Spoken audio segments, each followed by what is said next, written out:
মুহররম মাস আরম্ভ হয়ে গেছে, আমরা এখন মুহররম মাসের মধ্যে আছি। মুহররম মাসে নারীদের স্পেশাল কোনো আমল আছে কিনা জানলে উপকৃত হতাম। মুহররম মাসে পুরুষদের জন্য যে আমলগুলো আছে, আমাদের মা বোনদের জন্য একই আমল আছে, মা বোনদের জন্য আলাদা কোনো আমল নাই। মুহররম মাসের সবচেয়ে গুরুত্বপূর্ণ আমল হলো বেশি বেশি রোজা রাখা। বেশি বেশি কি রাখা? রোজা রাখা। নবী করিম সাল্লাল্লাহু আলাইহি সাল্লাম বলেছেন, আফদালুস সিয়ামি বা'দা রমাদান শাহরুল্লাহিল মুহররম। আল্লাহর কাছে রমজানের পরে নফল রোজার জন্য সবচেয়ে আদর্শ এবং শ্রেষ্ঠ মাস হলো মুহররম মাস। এই জন্য ভাই মুহররম মাসে বেশি বেশি নফল রোজা রাখার চেষ্টা করতে হবে।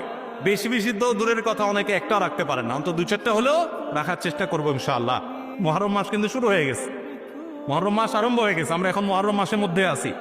সম্মানিত মাসের মধ্যে সম্মানিত 4টা মাস আছে, এর ভিতরে সবচেয়ে শ্রেষ্ঠ হলো এই মুহররম মাস, বছরের প্রথম মাস, হিজরি বর্ষের। অতএব এই মাসের প্রধান আমল হলো বেশি বেশি নফল রোজা রাখা। দ্বিতীয় আমল হলো মুহররমের 10 তারিখ আশুরা, এই আশুরা উপলক্ষে 2টা রোজা রাখা। 9 আর 10 রাখলে বেশি উত্তম, আর না হলে 10 আর 11 এই 2টা রোজা রাখা নারী পুরুষ সকলের জন্য সুন্নাহ। নারীরা যদি মাসিক অবস্থা না থাকেন তারা রাখবেন না, মাসিক অবস্থা না থাকলে তারা রাখবেন না। তাদের নিয়ত থাকলে আল্লাহ তাআলা তাদেরকে এমনিতেই সওয়াব দিবেন ইনশাআল্লাহ। তাহলে মুহররম মাসে আমল হলো বেশি রোজা রাখা, বিশেষ করে আশুরা রোজা রাখা। এর বাইরে মুহররম উপলক্ষে স্পেশাল কোনো আমল নাই যে এই মাসের জন্য আলাদা করে এটা করণীয় আছে।